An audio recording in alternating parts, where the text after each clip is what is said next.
राजमाता आम्रपाली को लेकर राजमहल वापस लौट आई थी। आम्रपाली के स्वागत में पूरा राजगृह दुल्हन की तरह सुंदर सजाया गया था। लेकिन महल आकर आम्रपाली की नजरें सिर्फ सम्राट को ढूंढ रही थी, लेकिन सम्राट उसे कहीं भी नजर नहीं आ रहे थे। आम्रपाली को अंदर ही अंदर अब घबराहट होने लगी थी कि कहीं सम्राट की तबीयत फिर से खराब तो नहीं हो गई। सब कुछ उसके पक्ष में था। हर कोई उसकी जय जयकार कर रहा था। चारों तरफ से फूलों की बौछार हो रही थी, लेकिन फिर भी आम्रपाली का मन सम्राट को लेकर घबरा रहा था। उसका चेहरा मुरझाया सा हुआ था। तभी राजमाता के कहने पर रानी चेलना अपने हाथ में आरती की थाल लेकर आम्रपाली के सामने आती हैं। रानी चेलना के चेहरे पर खुशी के भाव बिल्कुल भी नहीं थे। वो आरती की थाल लेकर आम्रपाली के सामने खड़ी थी। उसने बिना मन के ही आम्रपाली से कहा, आम्रपाली, तुमने पूरे मगध के प्राण बचाए हैं। हम उसके लिए तुम्हारे बहुत बहुत आभारी हैं। आम्रपाली ने थकान भरी मुस्कान लाते हुए कहा, ये मगध हमारे लिए भी बहुत महत्वपूर्ण है। हमने जो भी किया है वो हमारा कर्तव्य था। आम्रपाली का जवाब सुनकर राजमाता के चेहरे पर मुस्कान आ गई थी, लेकिन रानी चेलना चुपचाप थाल लेकर खड़ी थी। ये देखकर राजमाता ने उसे फटकार लगाते हुए कहा, आभार तो व्यक्त कर दिया रानी चेलना, लेकिन स्वागत कौन करेगा? आरती की थाल आम्रपाली को दिखाने के लिए नहीं है, बल्कि उसकी आरती उतारने के लिए है। चेलना ने जल्दी से आम्रपाली के माथे पर तिलक लगाया और उसके स्वागत के लिए आरती उतारने लगी। लेकिन आम्रपाली के चेहरे पर वो खुशी नहीं थी जो सम्राट के होने से आती है। जैसे ही रानी चेलना आम्रपाली की आरती उतारकर रास्ते से हटी, सामने सम्राट बिंबिसार खड़े थे। उनके होठों पर मुस्कान थी। वो आम्रपाली को ऐसे देख रहे थे जैसे वो जानबूझकर आम्रपाली से छुप रहे हों। सम्राट को देखकर आम्रपाली अपनी खुशी रोक न पाई और उत्साहित हो उठी।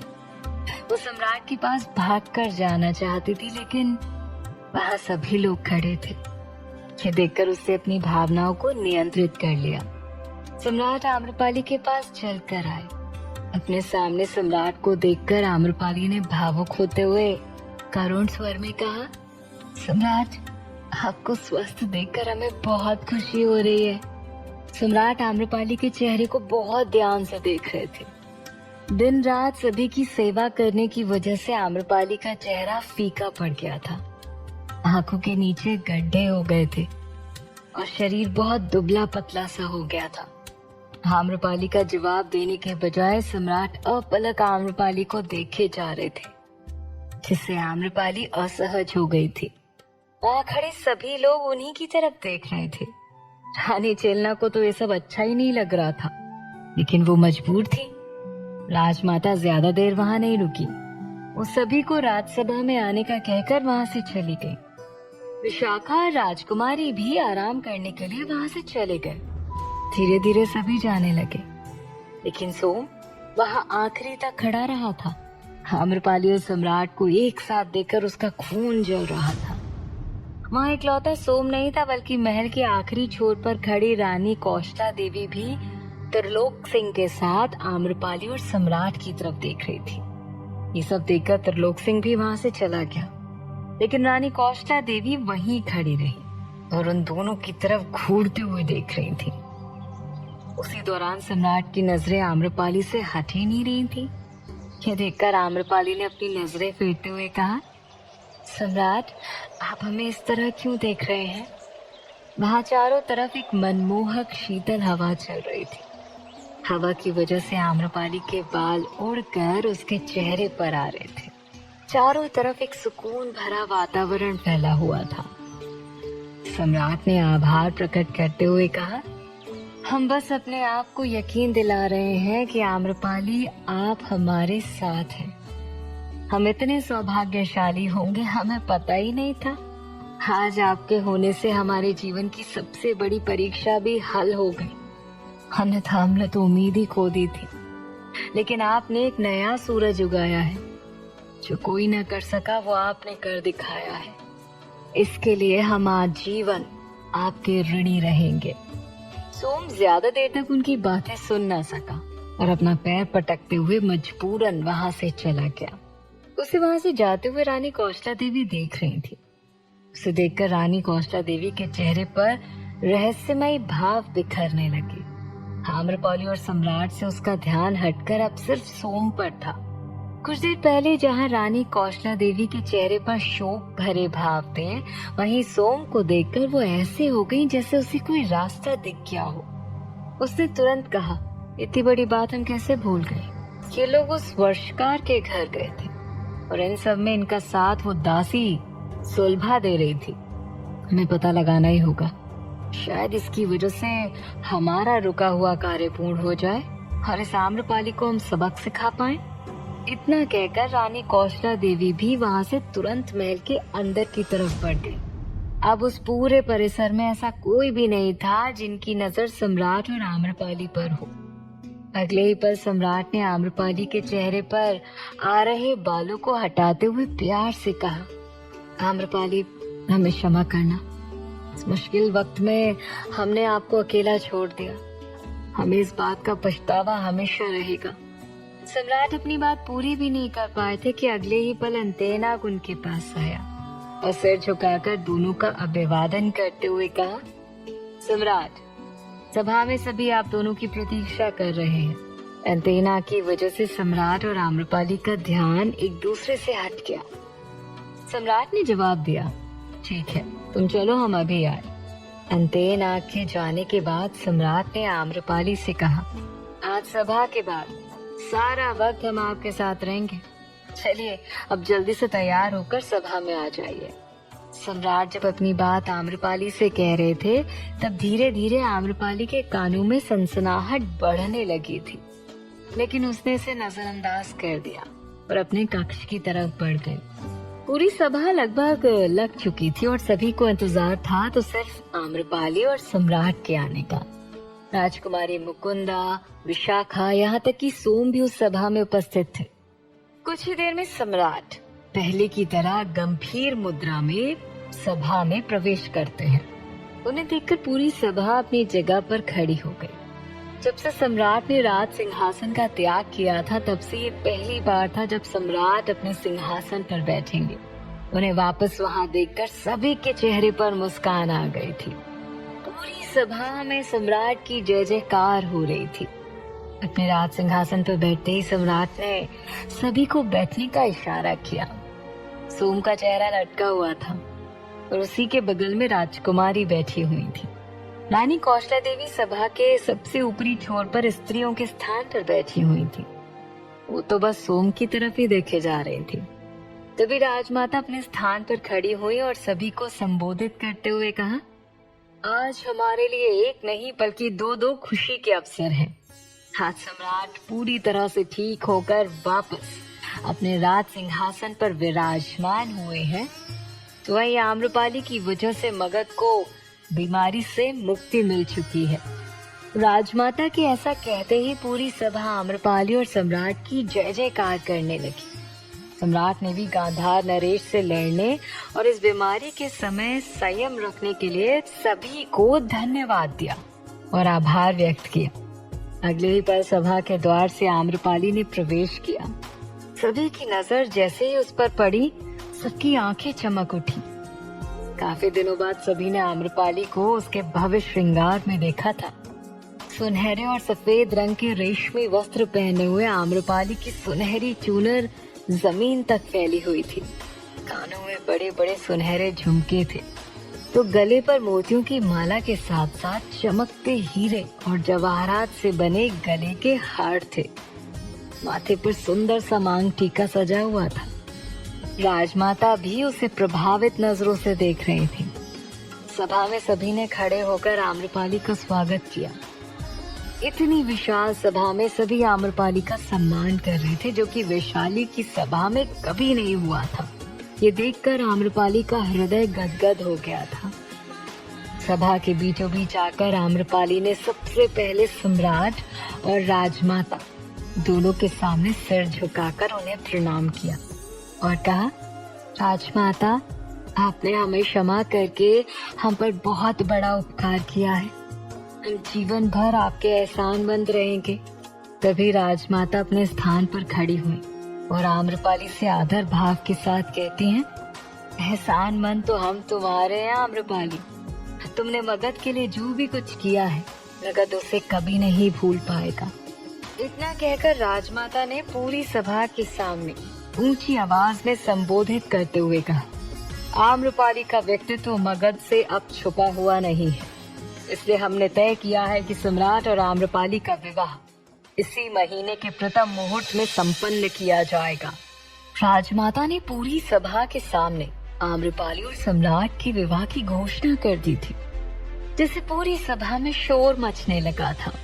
सभी खुशी से आपस में एक दूसरे से बातें करने लगे थे। सेनानायक त्रिलोक से रानी कौशला देवी और सोम के अलावा वहाँ कोई भी ऐसा नहीं था जो इस बात से खुश ना हो। कौशला देवी ऊपर से ही त्रिलोक सिंह की तरफ देख रही थी। त्रिलोक सिंह ने भी एक झलक कौशला देवी की तरफ देखा। उसे शर्मिंदगी महसूस हो रही थी कि उसके रहते आज आम्रपाली का विवाह सम्राट से होने जा रहा है। वो अपनी बहन के लिए कुछ भी नहीं कर पा रहा, लेकिन उसने अपने क्रोध पर और अपनी भावनाओं पर नियंत्रण किया और अपनी मुट्ठी को कस के बांधते हुए शांत मन से संकल्प लेते हुए कहा, निश्चिंत रहो बहन, अब ज्यादा दिन और नहीं। अब तो कुछ ऐसा होगा जिसकी कल्पना भी किसी ने नहीं की होगी। तो वहीं राजमाता की घोषणा सुनकर सम्राट अपने राज सिंहासन से नीचे उतरकर आम्रपाली के पास आए, ताकि उसे अपने साथ अपने राज सिंहासन के पास ले जा सके।